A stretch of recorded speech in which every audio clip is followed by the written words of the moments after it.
What's up, everybody? Welcome back to Comically Boston, episode 25. Today is January 23rd, 2023. Tonight, the Celtics are down in Florida, little bastards. Here in Boston, we're getting a rainstorm all morning, a snowstorm all afternoon, a absolutely cruddy day here in Massachusetts. But hey, it's a Monday, and Comically Boston's here to make that better. So, I'm Big Cam, your host. And let's talk to Celtics real quick, and then we'll get into The Last of Us, Episode 2 on HBO Max, aired yesterday. And it was a good one. And we're going to be talking about the differences between the games and the show, and things that I like, things that I don't like, and things why I can see why they did it. But, Saturday night, Celtics faced the Raptors. No Jason Tatum. He played a lot of minutes in overtime the other night, so they gave him a rest. The other night he played in an OT win versus the Warriors on Thursday, so Saturday they gave him a rest. Smart goes down with a knee injury, so he didn't play very much. But we pull out a dub 106-104. We improved to 35-12. We now are on a 9-game win streak. No one's been talking about it. We don't like to jinx it, but I just said it. So if we lose, I jinxed it. Blame me.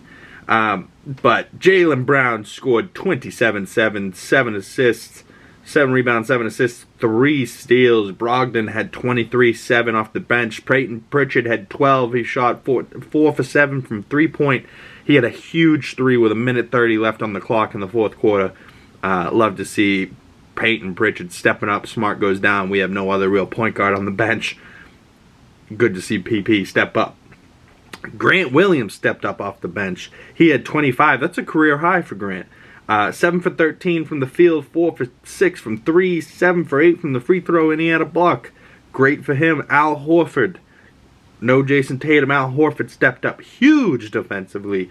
And pretty much defensively towards the end of the game was the reason why we won this one from Al Horford.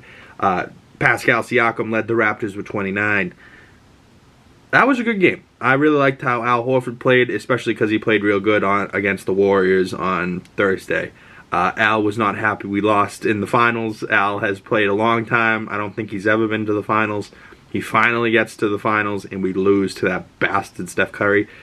Regular season, we lost to him once already, I believe, at their place. So at home Thursday, Al wanted to handle business. He did not see it as just another regular season game. He saw that personal. You know, like that Michael Jordan meme. Well, I took that personally. Yeah, he took it personally, and he showed out. And then Saturday, no Jason Tatum. He knew he had to step up, so he stepped up big. Didn't score all that much, but defensive performance. He had a great performance. Celtics this week, we face Orlando Magic tonight. We face the Heat tomorrow night in a back-to-back down in Miami, both away games. Then we come back here Thursday. We have an action-packed week. We come back Thursday. We face the Knicks at home, and then Saturday we face the Lakers at home with Anthony Davis probably returning. So, I don't know, maybe I'll do a video Wednesday, talk about our away games down in Miami and Florida. Then we'll probably do a video on Sunday, or even probably Sunday. I'll probably do a video Sunday and then do another video on Monday. So this might be a busy week. Lego video yesterday got a ton of views, so if any of you guys watched that Lego video, the Hulk Buster from Battle of Wakanda, I appreciate y'all. I have no idea why that video got so many views, but maybe I'll start putting Lego videos out on Sundays and Comically Boston out on Saturday. But I've been trying to post as much as I can, and I guarantee you I will be posting on Mondays and Saturdays for the time being. I might change the Lego video to Monday and Sunday, but, you know, who knows? But The Last of Us. So I just played The Last of Us video game, part 1, and I beat it in like 2 days. I think I talked about that last week. So I started part 2 because I was like, might as well finish the first story. I loved it so much, might as well play the second one. And I played the second one. And whew, does part 2 throw you for a loop? Because, like, obviously they couldn't make it the same exact story. Like, you couldn't just continue being Joel and Ellie. Like, some shit happened in the first one, and it ended on a cliffhanger. So how are they going to go from there? And apparently part 2 was real controversial, and people hated it or they loved it, and fans were, you know, split on it. which I think if your fans are split on what you did, I think that's great, you know, like, because that means that your fans felt something, you know, like, and they're attached in, like, if anything that somebody puts out that is art makes you feel something in any sort of way, art is subjective. They didn't try to make a bad game. Nobody tries to put out a bad movie or a bad show or a bad game. They all tried to put out the best that they can.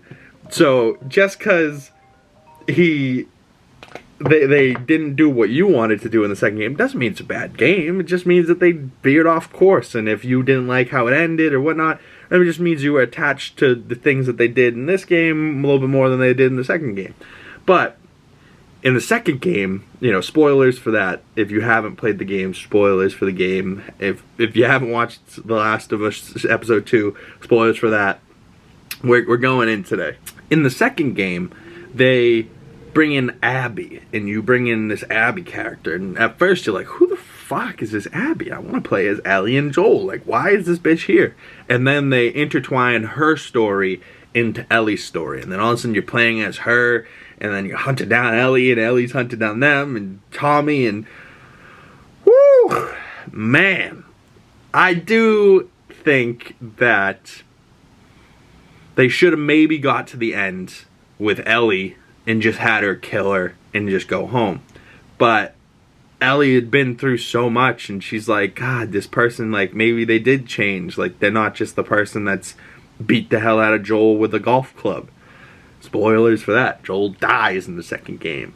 Like, oh God, it's so hard. Like, and they show you, like, like, she has to watch him die, and oh, it's terrible. Like, oh, like, there was many parts in the second game where I was, like, holding my tear ducts, just like, are you about to fall out of my face? Or just, am I so shook that I can't even, like, cry right now? I'm just like, oh, this is, oh, my chest.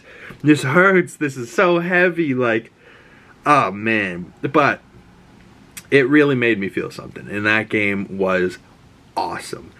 So I highly recommend going and check out the games for yourself. Even if you like somebody that is not into zombies or that type of shit. I wasn't either. I am not a zombie guy. I am not a horror game guy. I'm not a horror movie guy. I think 2023 might be the year for that. You know, stepping out my comfort zone, doing something that I don't necessarily enjoy, but I do enjoy, because whenever I see horror movies and they make me feel something, like, if you feel scared, that's a feeling, you know, like. And that's not a bad feeling. If you feel scared, you're supposed to feel scared. You know, like, that's your fight or flight being like, you shouldn't be watching this. This is some fucked up shit. You know, like, so there's a part of me that likes that shit. There's a part of me that doesn't like that shit. But the more and more I expose myself to it, the more I'm like, oh my God. Oh my God. Like, it's crazy, but I need it. You know, like, The Last of Us, I literally binged both games in 2 weekends, like, over the last 2 weeks. And I gotta say, I really enjoyed The Last of Us. And I am so excited now that I am beginning this, you know, probably, 2.5 month journey on The Last of Us on HBO.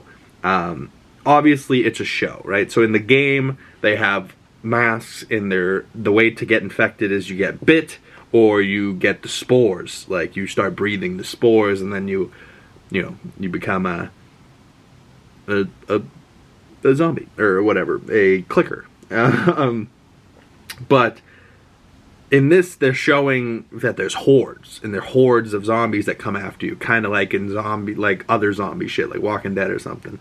And I like how they're doing it, because it's like, oh yeah, you gotta avoid the horde, or you can't kill something here, because then they'll all come rushing towards you, which is, like, cool, because, like, it's gonna make the show probably better, because you're gonna be running from zombies instead of running from, like, the military like you were in the game. Like, that just seemed kind of easy to do in the show, you know, like, and they couldn't just do necessarily a page for page, shot by shot for the entire show. You know, much of the first episode was pretty much the game, and it was so amazing. The second episode veered from the game quite a bit.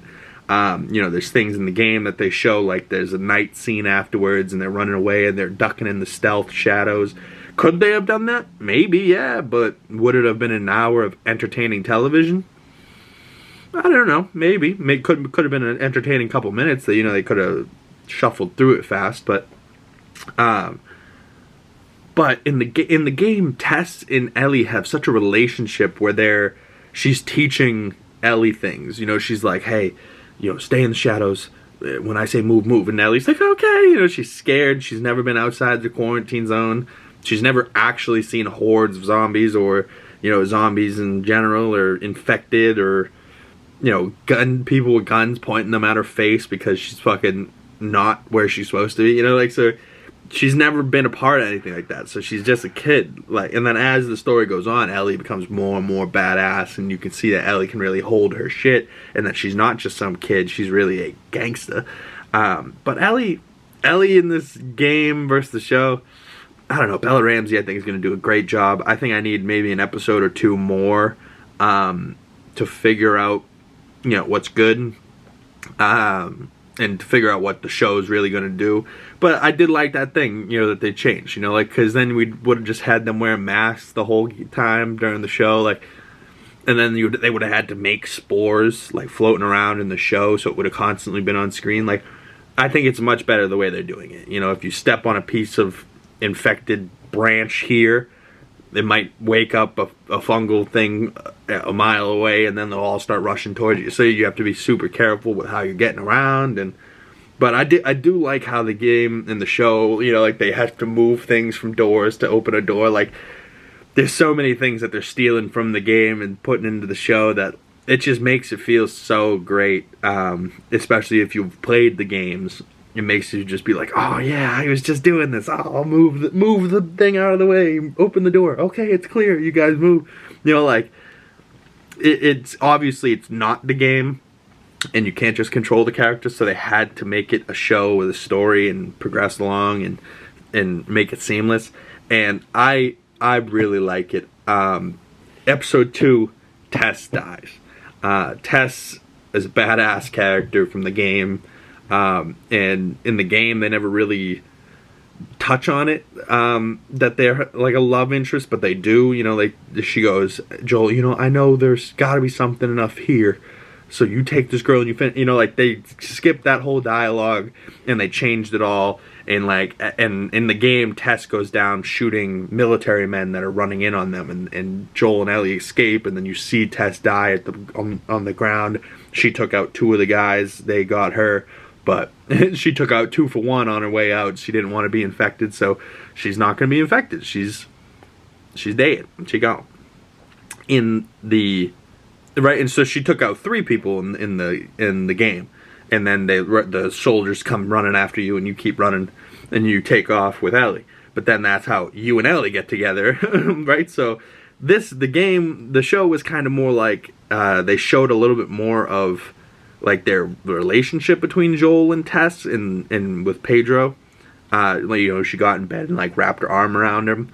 So they showed them sleeping together, but not having sex or anything, but just sleeping in bed together. And in the game, they never really touched on any of that. And then they didn't really touch on anything else. There's a whole other story where Joel and Tess go and find Robert in the game, and they shoot this guy in the face, and they're brutal. And they could have done all that stuff, but they just didn't. They just brushed by it and just were like, all right, let's get into this. Let's get into Joel and Ellie. Which, probably a smart idea. And then they're going to bring in Bill and Frank next episode, where we only ever see Bill in the game. So it's going to be interesting to see Frank. We see Frank in the game, but for spoilers, for those of you that know, Frank's hanging in a building, and he had stolen Bill's battery. So I don't know if that would probably still happen, that part specifically. But we're going to see Bill. We never saw Bill alive in the game.